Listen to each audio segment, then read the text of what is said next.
dorong kemitraan strategis antara Republik Indonesia dan Amerika Serikat semakin maju dan baik. Partai politik juga sebagai salah satu pilar penting demokrasi, dan kami di PKS ini mengingat betul visi pemerintahan Amerika Serikat di bawah kepemimpinan Presiden Joe Biden, di mana PKS berkomitmen untuk menjadi salah satu elemen bangsa yang ingin menjaga demokrasi di Republik Indonesia ini agar tetap sehat, menjunjung tinggi kebebasan sipil, perlindungan hak asasi manusia dan kelompok minoritas, serta penegakan hukum yang adil dan profesional. Yang datang langsung ke markas PKS dan pembicaraan di situ pasti tentang politik, terutama tentang demokrasi itu. Dan kita bisa samar-samar mengerti bahwa P3 sebetulnya membawa simbol oposisi dalam dua hal. PKS. Pertama, soal PKS, kebijakan. Ya. PKS. PKS adalah simbol oposisi dalam kebijakan Jokowi. Yang kedua, tetap itu partai Islam yang dalam keadaan kritis, ada masa yang besar di situ. Jadi saya kira bagi Amerika itu semacam sinyal pada Jokowi supaya jangan main-main dengan demokrasi yang nggak jelas itu. Jadi kalau kita mau sebutkan dengan bahasa yang kurang diplomatis, Amerika pro oposisi sekarang, kira-kira begitu gampangnya, supaya nggak neko-neko lagi pertimbangannya. Kan? Nah, jadi selalu ingin ikut campur, itu hal yang biasa ya, hal yang biasa. Persoalannya adalah dalam konteks seperti ini, apakah Amerika Serikat ingin memastikan PKS itu sepertinya apa, partainya seperti apa sekarang ini?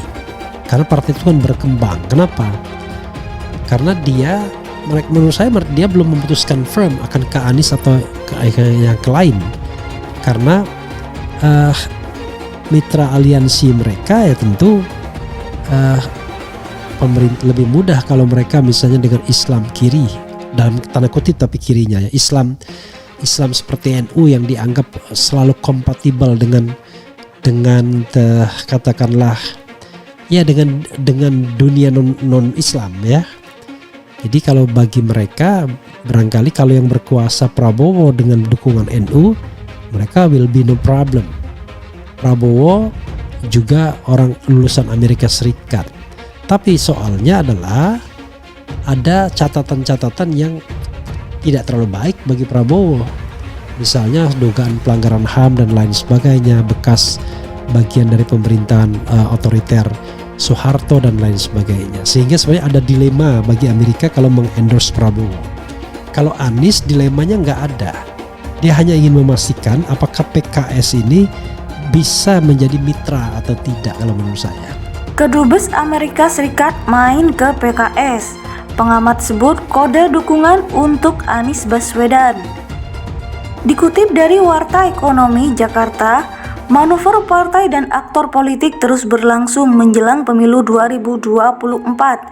Mengenai perkembangan yang ada, pengamat politik sekaligus Direktur Eksekutif Parameter Politik Indonesia Adi Prayitno menilai, kunjungan Duta Besar Amerika Serikat untuk Indonesia ke kantor DPP Partai Keadilan Sejahtera bagian kunjungan politik biasa yang dilakukan partai-partai.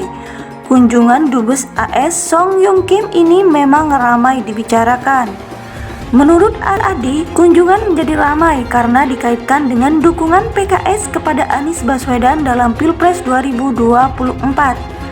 Adi pun tidak menutup kemungkinan pertemuan ini kode dukungan AS terhadap posisi Anies Baswedan yang didukung koalisi perubahan, salah satunya PKS.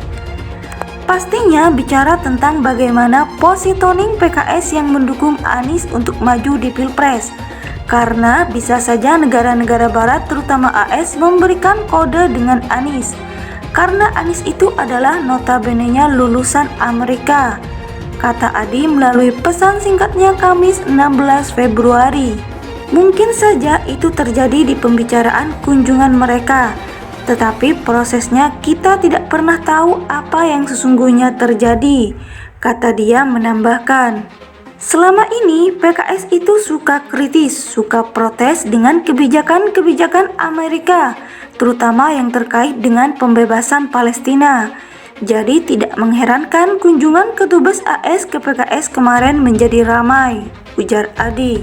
Alih-alih dikaitkan dengan politik dukungan ke Anies, pengamat dari Universitas Islam Negeri Syarif Hidayatullah Jakarta ini justru menilai pertemuan bentuk PKS yang kini mulai terbuka dan bukan partai inklusif.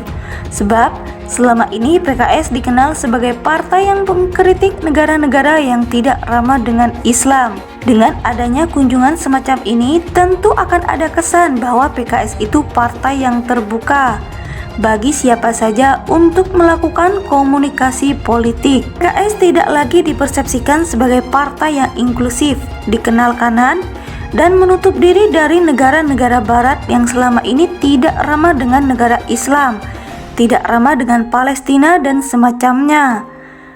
Kantor DPP PKS mendapat kunjungan Duta Besar Amerika Serikat untuk Indonesia Sung Yong Kim pada Rabu 15 Februari. Sung mengatakan ia melakukan diskusi terbuka mengenai sejumlah hal yang berkaitan dalam memperdalam hubungan AS dan Indonesia. Dalam diskusi tadi dengan Presiden PKS Ahmad Syaihu, kami membicarakan tentang bagaimana cara kedua negara memperdalam hubungan kita untuk menjawab tantangan permasalahan global yang ada di dunia, kata Sung.